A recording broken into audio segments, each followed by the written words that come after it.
नमस्कार, कल्प क्लासेस मध्ये तुमचं खूप खूप स्वागत आहे. आज आपण प्रॅक्टिस सेट किती सुरू करणार आहोत 10. आतापर्यंत मी 9 प्रॅक्टिस सेट तुमचे व्यवस्थित कंप्लीट केले. आता तुम्ही जर ते व्हिडिओ बघितले असेल तर तुम्हाला मॅथ मध्ये पाचवीच्या काही प्रॉब्लेम येणार नाही. आणि काही प्रॉब्लेम असेल, तुम्हाला आणखी काही रिक्वायरमेंट असेल तर मला कमेंट मध्ये नक्की सांगा, मी ती कंप्लीट करायचा प्रयत्न करेन.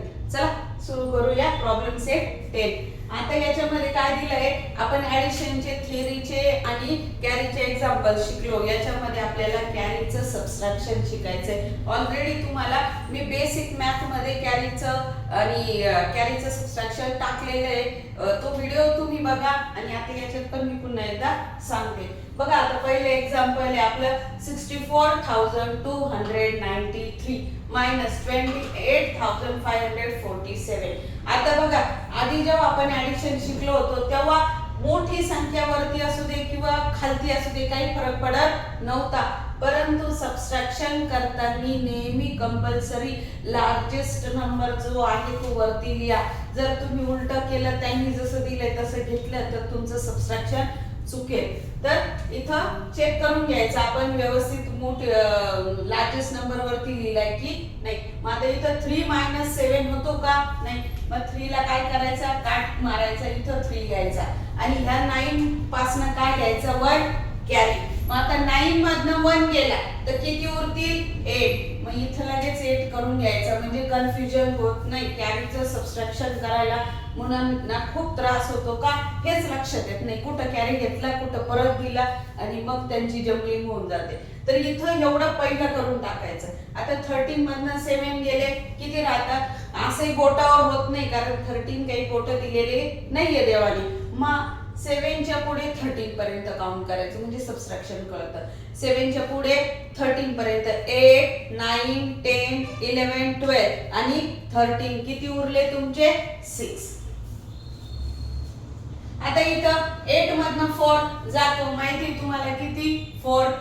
परत 2 मधनं 5 जात नाही, 2 ला काट मारायचा, 2 वरती लिहायचं आणि या 4 कडनं काय घेतला, 1 कॅरी घेतला. तर 4 चा किती होईल, 3 होईल. इथं करूनच ठेवायचं. आता 12 मधनं 5 गेला तर 5 च्या पुढे 12 पर्यंत मोजा. 6, 7, 8, 9, 10. तर किती उरले, 11 आणि 12 किती उरले, 7. नंतर 3 मधनं परत 8 जात नाही, पुन्हा किती कडनं कॅरी घ्यावं लागेल आपल्याला, 6 कडनं. तर 6 चं 5 करायचं आणि इथं कॅरी. पुन्हा 13 मधनं 8 मायनस करायचे, तर 8 च्या पुढे 13 पर्यंत मोजा. 9, 10, 11, 12, 13 किती उरले, 5. बोटांवर कॅल्क्युलेशन करायची सवय करायची.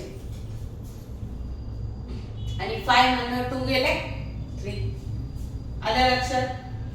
35,746. नंतर पुन्हा इथं 8 मधनं 9 जात नाही, 8 ला काट मारायचा, 8 वरती लिहायचं आणि 5 कडनं 1 घेतला, कॅरी.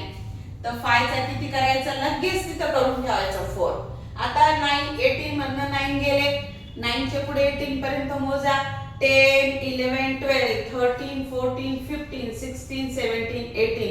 मग हे पेरे लक्षात ठेवायचे, किती, 3, 6, 9 किती उरले, 9. म्हणजे असं ट्रिकनी तुम्ही गणित सोडवलं की खूप सोपं आहे. आणि बाकी जर तुम्ही मग मुलं रेषा वगैरे ओढतात, आता मोठं कॅल्क्युलेशन झाल्यावर रेषा ओढून तुम्ही सबट्रॅक्शन नाही करू शकत. पुन्हा 4 मधनं 6 जात नाही, काही टेन्शन घ्यायचं नाही, इकडनं काय घ्यायचा, कॅरी. आता बघा इथं प्रॉब्लेम होईल की इथं तर 0 आहे. मग 0 ला आपण किती धरतो, 10 धरतो. आणि आता 10 कडनं म्हणजे 1 घेतला तर 10 चा किती होईल, 9. हे थोडंसं डिफिकल्ट आहे, मुलांना इथं कळत नाही. मग 14 मधनं 6 मायनस करायचे, 6 च्या पुढे 14 पर्यंत मोजा. 7, 8, 9, 10, 11, 12, 13, 14 किती उरले, 1, 2, 3, 4, 5, 6, 7, 8. मग किती उरले तुमचे, 8. 9 मधनं 4 जातात, किती उरतील, 5. पण आता इथं आपण कॅरी घेतला तर इथं कॅरी परत दिलेला नाही, म्हणून 7 चा पण किती करायचा, 6 इथं कॅरी परत देऊन टाकला. मग 6 मधनं 3 गेले तर किती उरतील, 3. आणि 3 मधनं 2 गेले, 1. झालं आपलं आन्सर. थर्ड एक्झाम्पल आहे 0 - 8. 0 ला काट मारा, 0 वरती लिहा आणि 4 कडनं 1 घेतला. किती झाले 10. तर 4 चं लगेच 3 करून घ्यायचं. 10 मधनं 8 गेले, 8 च्या पुढे 10 पर्यंत मोजा. 9 आणि 10 किती उरले 2. 3 मधनं 2 गेले 1. 5 मधनं पुन्हा जात नाही 6. 5 ला काट मारा आणि 5 चं 15 करा. आता 1 म्हणजे किती धरायचा 11. 1 मधनं 10 मधनं 11 मधनं 1 गेला तर किती उरतील 10. मग इथं किती कराल तुम्ही 10.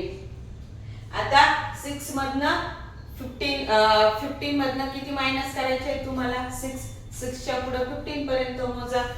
7 8 9 10 11 12 13 14 15 किती उरले 9.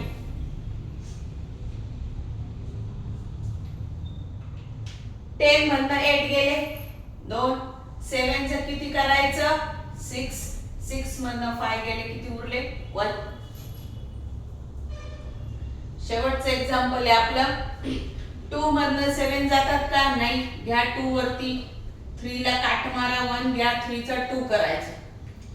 7 च्या पुढे 12 पर्यंत 8 9 10 11 12 किती उरले 5. 2 मधनं 4 जात नाही.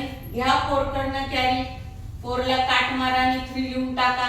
4 च्या पुढे 12 पर्यंत मोजा. 5 6 7 8 9 10 11 12 किती उरले 8. लिहा इथं 8. 3 मधनं 6 जातात का नाही. मग पुन्हा 0 ला किती मानायचं 10. आता बघा इथं कॅरी आपण कंटिन्यू काय करतोय घेतोय. तर 0 ला 10 मानायचं का नाही. 0 मधनं 1 मायनस गेलं. 0 कडनं घेतला तर इथं किती होईल 0 चा 9. 1 मायनस करत चालायचं. आणि इथं किती होईल 13. 13 मधनं 6 गेले किती उरतात 6 च्या पुढे 13 पर्यंत मोजा. 7 8 9 10 11 12 13 किती उरले तुमचे 7. 9 मधनं 8 गेले 1. इथं पण कॅरी परत द्यायचा. 5 चा किती झाला 4. 4 मधनं 4 गेले 0. समजलं. हे कॅरी परत देताना लक्ष द्या. कारण बघा प्रत्येकाचा एक एक घेतलेला आहे आणि इथं मुलांचं काय होतं कन्फ्युजन होतं मग समजत नाही. व्हिडिओ कसा वाटला कमेंट मध्ये नक्की सांगा. लाईक करा शेअर करा आणि सबस्क्राईब करायला विसरू